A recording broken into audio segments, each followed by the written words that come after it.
अफगानिस्तानको दक्षिण भागमा रहेको हेल्मन्द प्रान्त आतंककारी समूह तालिबानको जन्मथलो र तालिबान व्यापक रूपमा सक्रिय हुने क्षेत्र हो।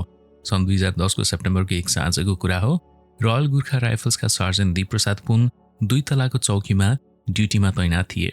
सार्जेन्ट पुनको पल्टनले दुर्गम गाउँको पूर्वमा 2वटा चेक पोइन्टहरू सञ्चालन गरिरहेका थिए अनि यो चौकी स्थापना भएदेखि नै नियमित रूपमा तालिबानले बारम्बार उक्त चौकीमा आक्रमण गरिरहन्थ्यो। त्यस दिन दीपप्रसाद पुनले चेक पोइन्टको दक्षिणतर्फबाट एउटा तीखो आवाज सुन्छन्। त्यो आवाज सुनेको केही क्षणमै करिब 15 जना तालिबानका लडाकुहरूसँग दीपप्रसादको खम्साखम्सी पर्छ। गोलीबारी सुरु हुन्छ, बम फुट्न थाल्छन्। लडाईकै क्रममा दीपप्रसादको राइफल जाम हुन्छ, गोली चल्दैन र अचानक काम गर्न छाड्छ र उनले आफूसँगै रहेको मेसिन गनको ट्राइपडले पर्खाल चढिरहेको तालिबानको त्यो लडाकुलाई प्रहार गर्छन् अनि चिचाउँछन्, आज मार्नेछु तँलाई। नमस्ते साथीहरू, स्वागत गर्न चाहन्छु केही कथाहरूको नयाँ एपिसोडमा। मन छुने, माया लाग्ने, अचम्म लाग्ने, सुन्दा रुन आउने, मोटिभेट गर्ने अनि रिस पनि उठ्ने सत्य घटनामा आधारित कथाहरू हामी तपाईलाई सुनाउने गर्छौं यो च्यानल केही कथाहरूमा। आजको केही कथाहरूको एपिसोडमा हामी सुन्नेछौँ एक नेपाली गोर्खा सैनिकको अफगानिस्तानमा सेवा गर्दाखेरिको बहादुरीताको कथा, जसले नेपाल र नेपालीको नामलाई विश्वमा चिनाएको छ, गौरवान्वित गरेको छ। सार्जेन्ट दीपप्रसाद पुनको साहस अनि वीरताको कथा आज हामी सुन्नेछौँ केही कथाहरूमा। रिसर्च गर्ने क्रममा केही छुटेका भाग छन्, तपाईलाई थप जानकारी छ भने प्लिज कमेन्ट सेक्सनमा कमेन्ट गर्नुहोला, शेयर गर्नुहोला। मारकाट, हिंसा अनि झगडाका कुराले यदि तपाईलाई असर गर्छ भने यो भिडियोलाई स्किप गरिदिनुहोला, यो भिडियो तपाईको लागि होइन। कथा सुरु गर्नुभन्दा अगाडि एउटा सानो रिक्वेस्ट गर्न चाहन्छु, बेल आइकनलाई थिचेर प्लिज शेयर, सब्स्क्राइब अनि लाइक अनि कमेन्ट अवश्य गर्नुहोला। यसले नै च्यानललाई ग्रो गर्न अझ मद्दत गर्छ, धेरैभन्दा धेरै भ्युअर्सहरूसम्म केही कथाहरूलाई पुर्याउन सहयोग गर्नेछ। लागौं आजको कथातर्फ। यदि कसैले म मर्नबाट डराउँदिन भन्छ भने त्यो व्यक्तिले कि त झुटो बोलिरहेको छ या ऊ गोर्खा हो। यो भनाइ हो फिल्ड मार्शल साम मनेकसाओ वा साम बहादुरको। नेपाली गोर्खाहरू आफ्नो बहादुरीता र ब्रिटिस क्राउनप्रतिको निष्ठाको लागि विश्व प्रख्यात सैनिकहरू हुन्। ब्रिटिस साम्राज्यको समयमा उनीहरूको साहस र बहादुरीताबाट कमान्डरहरू प्रभावित भएसँगै नेपाली गोर्खाहरूको ख्याति पनि सुरु भएको थियो। प्रिन्स ह्यारी अफगानिस्तानमा 10 हप्तासम्म गोर्खा बेटालियनसँग बसेका थिए। उनीहरूको दैनिक जीवन र मिसनहरूमा सहभागी भएका थिए। यसले ब्रिटिस र गोर्खा सैनिकहरू बीचको नजिकको सम्बन्ध र सम्मानलाई झल्काउँछ। दुवै विश्वयुद्धमा गरेर 2 लाखभन्दा बढी गोर्खाहरूले आफ्नो ज्यान जोखिममा राख्दै विश्वयुद्धमा लडेका थिए, जसमध्ये 43,000 जनाले चाहिँ वीरगति प्राप्त गरेका थिए भने 13वटा भिक्टोरिया क्रस नेपाली गोर्खाहरूले पाएका छन्। भिक्टोरिया क्रस जुन ब्रिटिस सैनिकको सम्मानको सर्वोच्च हो, सबैभन्दा ठूलो सम्मान हो। प्रत्येक वर्ष नेपालका पहाडहरूबाट करिब 28,000 युवाहरूले 200 भन्दा पनि थोरै स्थानका लागि प्रतिस्पर्धा गर्छन् अनि छनौट प्रक्रिया संसारकै सबैभन्दा गाह्रो र कडा मध्येको एउटा हो, जसमा डोकोमा 70 पाउन्ड वजन बोक्दै 40 मिनटको उकालो दौडिनु पर्ने गतिविधि पनि सामेल छ। पश्चिम मध्य नेपालको म्याग्दी जिल्लाका दीपप्रसाद पुन पनि यसरी नै हजारौं युवाहरू बीचको प्रतिस्पर्धाबाट ब्रिटिस गोर्खा राइफल्सको पहिलो बटालियनमा आबद्ध थिए। उनलाई अफगानिस्तानको हेल्मन्ड प्रान्तमा खटाइएको थियो। अफगानिस्तानमा सन् 2001 को अन्त्यतिरबाट गोर्खा सैनिकहरू र ब्रिटिस सैन्य बलहरूसहित पहिलो प्रमुख परिचालन सुरु गरिएको थियो। यो अमेरिकी नेतृत्वमा रहेको अपरेसन इन्ड्युरिङ फ्रिडमको हिस्सा थियो, जसको उद्देश्य 9/11 को सेप्टेम्बर 11 को आक्रमणहरूपछि अल कायदालाई घुँडा टेकाउन र तालिबानलाई सत्ताबाट हटाउनु थियो। दीपप्रसाद लगायतका गोर्खा सैनिकहरूले ब्रिटेन र न्याटोको प्रतिनिधित्व अफगानिस्तानमा गरिरहेका थिए। हेल्मन्ड प्रान्तमा तालिबान विद्रोहबाट सुरक्षा प्रदान गर्न, साथसाथै स्थानीय अफगान सेनालाई समर्थन गर्न अनि तालिबान नियन्त्रित क्षेत्रमा स्थिरता ल्याउनको लागि गोर्खा सैनिकहरू र ब्रिटिस सैन्य बलहरूको परिचालन गरिएको थियो। सन् 2010 को सेप्टेम्बर महिनाको सोसाँझ आउटपोस्टको दक्षिणी कम्पाउन्डमा सार्जेन्ट दीपप्रसाद पुनसँगै 4 जना मात्र सैनिक बाँकी थिए। आगामी दिनमा संसदीय निर्वाचनको तयारी भइरहेको थियो। सार्जेन्ट पुनको पल्टनले पूर्वतर्फको सडकलाई नियन्त्रणमा राख्नका लागि गस्ती बाहिर पठाएको थियो र बाँकी भएका 4 जना सैनिकहरू चाहिँ सबैजना पालेपालो कम्पाउन्डको मध्यभागमा अवस्थित छतमा रहेको एउटा एकल छुपाउ पोजिसन वा सिंगल सांगार पोजिसनमा ड्युटीमा तैनात भइरहेका थिए। एकल सांगार पोजिसन वा सिंगल सांगार पोजिसन भनेको चाहिँ एकल सैनिकलाई दुश्मनको गोलीबारीबाट बचाउन र साथसाथै त्यो स्थानबाट अवलोकन गरी खतरा देखिन्छ भने आफ्नो टोलीलाई पहिले सतर्क गराउनको लागि वा आवश्यक भएमा रक्षा कार्यहरूमा संलग्न हुन बनाइएको हुन्छ। यो एउटा सानो रक्षात्मक वा अवलोकन गरिने पोस्ट हो। यस्तै सिंगल साङ्गार पोस्टमा सार्जेन्ट दीपप्रसाद पुन ड्युटीमा खटिएका थिए र सुनसान अँध्यारो रातमा उनले चेकपोइन्टको दक्षिणतर्फबाट एउटा तीखो आवाज सुन्छन्।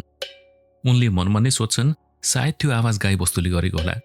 केही समयसम्ममा पनि आवाज नरोकिएपछि उनको शङ्का बढ्दै जान्छ र उनले देख्छन् तालिबानका केही लडाकुले उक्त चेकपोस्टको गेट अगाडि आइइडी बम राख्न जमिन खन्ने काम गरिरहेका रहेछन्। आफूलाई आक्रमण गर्न लागेको महसुस भएपछि सार्जेन्ट पुनले आफूसँगै भएका 2वटा रेडियो उठाउँछन्। एउटा रेडियोमा आफ्ना कमान्डरसँग कुरा गर्छन् र खतराको जानकारी दिन्छन् भने अर्को रेडियोबाट उनले ब्याकअप बोलाउँछन्। तनावपूर्ण माहौलमा पनि उनले स्थितिलाई आफ्नो नियन्त्रणमा लिन्छन्। त्यस लगतै उनले आफ्नो SA-80 राइफल उठाउँछन् र हातमा ग्रेनेडहरू पनि साथमा बोक्छन् अनि मौका हेरेर दुश्मनतिर एउटा ह्यान्ड ग्रेनेड प्रहार गर्छन्। अन्ततः दीपप्रसाद र करिब 15 जना तालिबानी लडाकुहरूको कम्चाकम्ची सुरु हुन्छ, भिडन्त सुरु हुन्छ। अँध्यारो रातमा उनलाई चारैतिरबाट शत्रुले आक्रमण गर्छन्। रकेट ग्रेनेड र बन्दुकको गोली उनको टाउकोमाथि चारै दिशाबाट उडिरहेको अवस्थामा उनले 15 मिनेटभन्दा बढी एक्लैले त्यो सेप्टेम्बरको साँझ आतङ्ककारीको आक्रमणको प्रतिकार गर्छन्। उनले एक इन्टरभ्यूमा भनेका थिए, गोलीबारी लगभग 17 मिनेटसम्म लगातार चलिरह्यो। पहिले म अलिकति डराएको थिएँ र मलाई लाग्यो कि पक्कै पनि उनीहरूले मलाई मार्ने नै छन्, तर जब मैले फायरिङ गर्न सुरु गरेँ त्यो डर हरायो। लडाइँको क्रममा सार्जेन्ट पुनले आफ्नो मेसिन गन GPMGबाट करिब 250 राउन्ड गोली प्रहार गरेका थिए अनि आफ्नो SA-80 राइफलको 6वटा म्यागजिन रित्याएका थिए। प्रत्येक म्यागजिनमा 30वटा गोली हुन्छ, त्यसैले करिब 180 राउन्ड। कुल 400 भन्दा बढी राउन्ड गोली उनी एक्लैले तालिबानका ती लडाकुहरूमाथि चलाएका थिए। त्यति मात्र होइन, उनले 17वटा ग्रेनेड र एउटा क्लेमोर माइन पनि प्रहार गरेका थिए। धेरैजसो तालिबानका लडाकुले खुला मैदानबाट गोली हानिरहेका थिए। यही अवसरको फाइदा उठाउँदै अर्को एकजना लडाकु कम्पाउन्डमा छिरेर पर्खाल चढ्न प्रयास गरिरहेका थिए। दीपप्रसादले पर्खाल चढ्दै गरेका ती लडाकुलाई देखिहाले। उनले इन्टरभ्यूमा भनेका छन्, पर्खाल चढ्दै गरेको तालिबानी लडाकुलाई मैले देखिहालेँ र मैले सुरुमा मेरो SA-80 राइफल चलाउने प्रयास गरेँ, तर त्यो चलेन।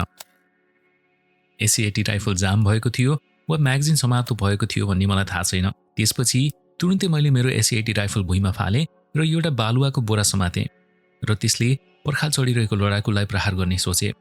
तर बोरा बाँधिएको रहेनछ र बोरा उचाल्ने साथै सबै बालुवा झर्यो। अनि मैले मेरो मसिन गनको ट्राइपोडको एउटा रड हातमा लिएँ र त्यसले जोडले त्यो पर्खाल चढ्दै गरेको तालिबानको लडाकुलाई प्रहार गरेँ। त्यो तालिबानी लडाकुतर्फ लखट्दै चिच्याएँ, म तँलाई मार्छु।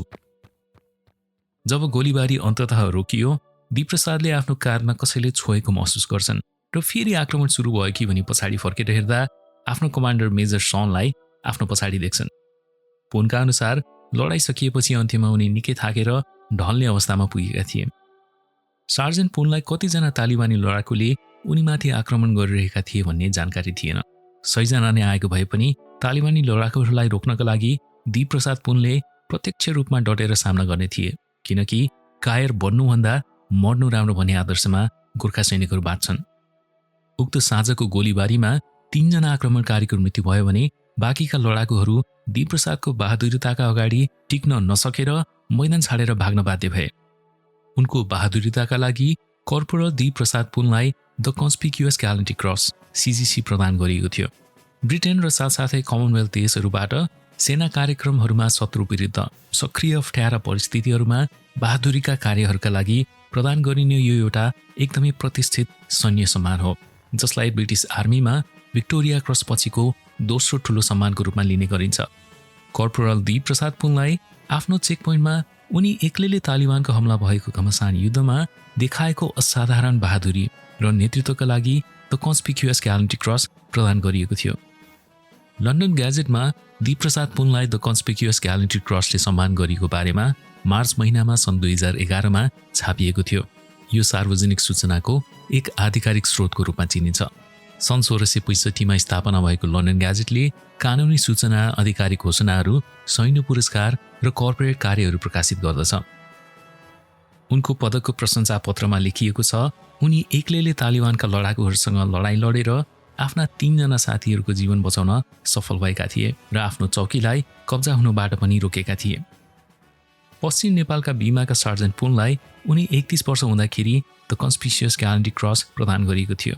तर सारा नेपाल र नेपालीको शिर उचा गरेका दीपप्रसादको परिवारमा दीपप्रसाद मात्र एक व्यक्ति होइनन् जो गोर्खा राइफल्समा हुन्। दीपप्रसादका बुवा अनि हजुरबुवा पनि गोर्खा राइफल्समा थिए। उनका बुवा पूर्णको बारेमा हामीले धेरै जानकारी जुटाउन सकेनौँ, भेटिएन। यदि तपाईलाई उनको बारेमा केही थाहा छ, जानकारी छ भने कृपया कमेन्ट सेक्सनमा कमेन्ट गरिदिनुहोला। दीपप्रसादका हजुरबुवा पनि ब्रिटिस आर्मीमा गोर्खा राइफल्समा थिए र उनका हजुरबुवालाई भिक्टोरिया क्रस, ब्रिटिस सैनिकहरूले पाउने सबैभन्दा उच्च पदकले सम्मान गरिएको थियो। उनी हुन् तुल बहादुर पुन। तुल बहादुर पुन भिसीको बहादुरिताको कथा हामी सुन्नेछौँ केही कथाहरूको अर्को एपिसोडमा।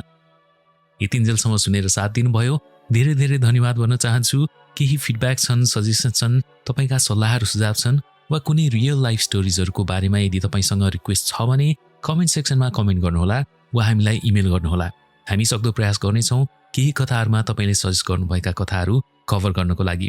अर्को भेट नभएसम्म माया फैलाउँदै गर्नुहोला, केही कथाहरू सुन्दै अनि सुनाउँदै गर्नुहोला।